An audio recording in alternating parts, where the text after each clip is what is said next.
Webb, and I'm the clinical manager for Polara Health Children's Team. And I'm Beni Garcia. I'm a children and family counselor here at Polara Health. So Leah, now that school's starting, this whole transition thing, like it's hard to start school and it's hard to, like on the weekend they come home and then have to go back to school. Yeah, it's a real thing. I think we can all relate to those Sunday scaries and that transition back to work on Mondays. And so for kids, it's the summer scaries. It's like now we're going back to a structure, we're going back to a routine, and that can be a lot of pressure for kids, a lot of pressure for parents.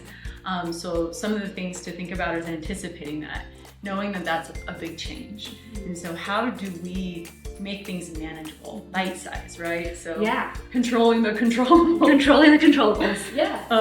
So some of the things that we talk to families a lot about is planning for those mornings. How do we structure our mornings so parents are ready for that? They're taking some time, maybe waking up a little earlier to take care of themselves, center their minds, get ready, prepare with little tricks and ways of doing things the night before.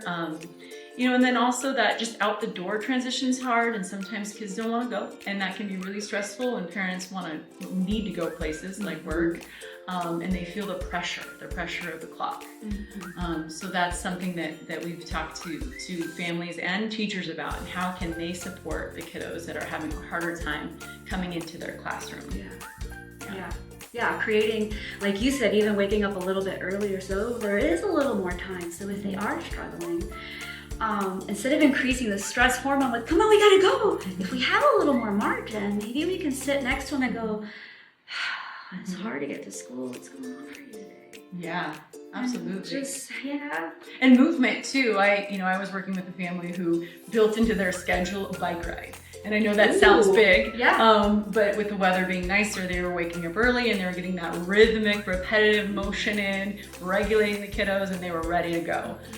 Maybe even a morning walk or something to kind of get them into that pattern of regulation before that big, okay, time to go to school, which can be pretty triggering for some kids. The other thing is some transitional prompts help too. So we've had teachers be very, inventive in giving kiddos something to bring back to school. So whether it's a little stuffed animal or an important document that they have to bring back to the front desk or to the teacher, it gives them a task. And it also reminds them that we're thinking of you and you're really important and we can't wait to see you on Monday morning. Love that. That's really sweet. Yeah, these can be tough mornings. We're in this together. We're in this together for sure. We have lots more ideas if you ever need some more support. Yeah.